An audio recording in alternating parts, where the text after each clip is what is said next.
The challenge with any virtual product is how you collect payments. So it can only grow to the extent that we can get people to pay for it.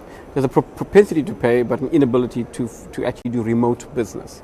So the challenge is we need formal ways, formal stores of value that we can access to actually transfer funds to compensate the content creators. Well, there's very few people are banked. That's basically the big problem. There's probably only out of 5 to 10% of the total population of Africa are banked. But 60 to 70% want to engage in commerce. So how do you bridge that? What we've done is we've created something called a mobile money wallet, and we are creating access to the mobile money wallet so that the carrier billing provider, instead of hitting the airtime system, hits the mobile wallet system.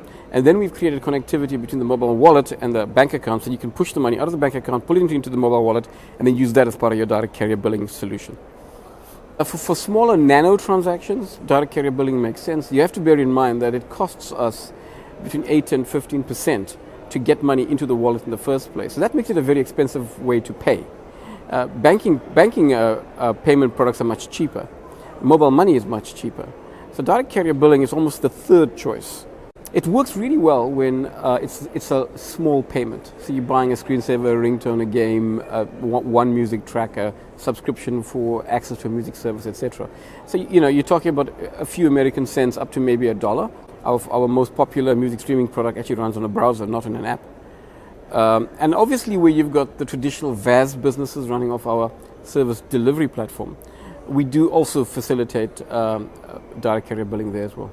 The revenue shares have to compensate for the fact that it's expensive for the telco.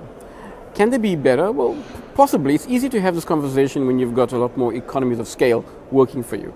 Quite easy to integrate a DCB solution into our infrastructure, because you do need a proper secure messaging service to be able to carry the payment messages. They need to be secure, they need to be fully integrated, they need to be protected end to end. There also needs to be a very good reporting system, and there needs to be a very good settlement system. So after the messages are done, you need to settle the person who's been paid and collect the funds from the person who did the payment. So technical integration is critical. You have a breakdown in this, you could actually destroy your entire system. Again, by working with companies like Bango, we've been able to connect to the Google Play Store. It's more difficult in the Apple ecosystem, but we're pretty sure they will get there soon.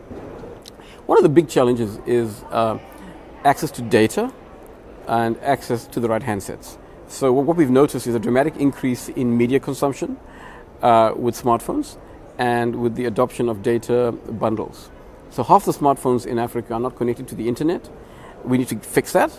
That's a big barrier, because the minute we fix that, people will, number one, consume, and number two, pay. And number two, we've got to give more people access to smartphones.